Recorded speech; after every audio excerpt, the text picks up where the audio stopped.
संध्याकाळचे 5 वाजले होते. सूर्य हळूहळू मावळत होता आणि गगनचुंबी इमारतींमध्ये एक छोटंसं घर होतं. तिथे राहायचा राहुल, 30 वर्षांचा, एका मोठ्या मल्टीनॅशनल कंपनीत काम करणारा तरुण. सुखवस्तू आयुष्य होतं त्याचं, पण एक गोष्ट त्याच्या जीवनात नव्हती, त्याच्या आईबाबतचं प्रेम. राहुल लहान असताना त्याच्या वडिलांचा अपघातात मृत्यू झाला. आई, निर्मलाताई, एका कपड्यांच्या दुकानात शिवणकाम करून घर चालवत असे.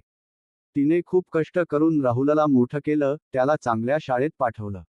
पण मोठं होत असताना राहुलला आईचा हा सर्वसंग्राहक स्वभाव, तिचं जुनं विचारसरणीचं राहणीमान पटायचं नाही. शहरात राहून, इंग्रजी बोलून त्याला आईचा साधेपणा खटकायचा. हळूहळू तो मोठा झाला, नोकरीसाठी शहरात गेला. सुरुवातीला तो आईला फोन करत असे, पण नंतर कामात व्यस्त राहून विसरत गेला. आई दिवसेंदिवस एकटी पडत गेली. कधी कधी फोन केला तरी बोलण्यात फक्त 2च वाक्य असायची. आई, मी खूप बिझी आहे. आई, तू आपलं काळजी घे. आईला मात्र फक्त तिच्या मुलाची वाट पाहण्याशिवाय दुसरं काहीच नव्हतं. एक दिवस राहुलला पोस्टाने एक पत्र आलं. पत्र पाहून तो चकित झाला, कारण आजच्या काळात कोण पत्र पाठवतं?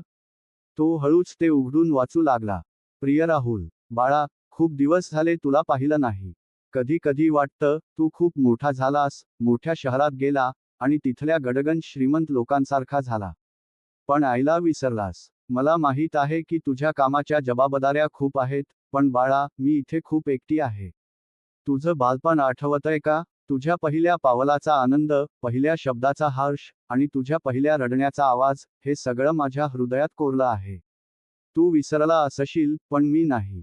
काल आरशात पाहिलं तर केस पांढरे झालेले दिसले, चेहऱ्यावर सुरकुत्या उमटल्या होत्या. वेळ खूप पुढे निघून गेला आहे, राहुल.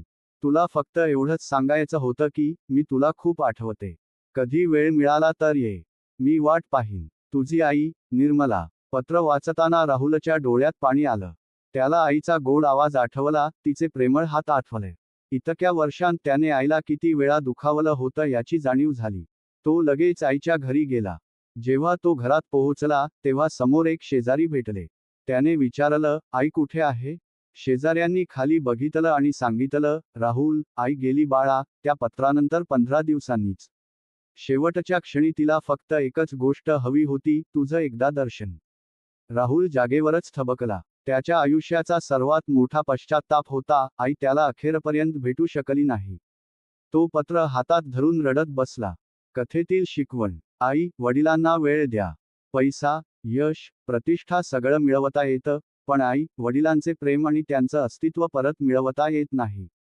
तर मित्र आणि मैत्रिणींनो, तुम्हाला ही आजची कथा कशी वाटली ते कॉमेंट करून नक्की सांगा आणि चॅनेलला सबस्क्राईब करायला विसरू नका.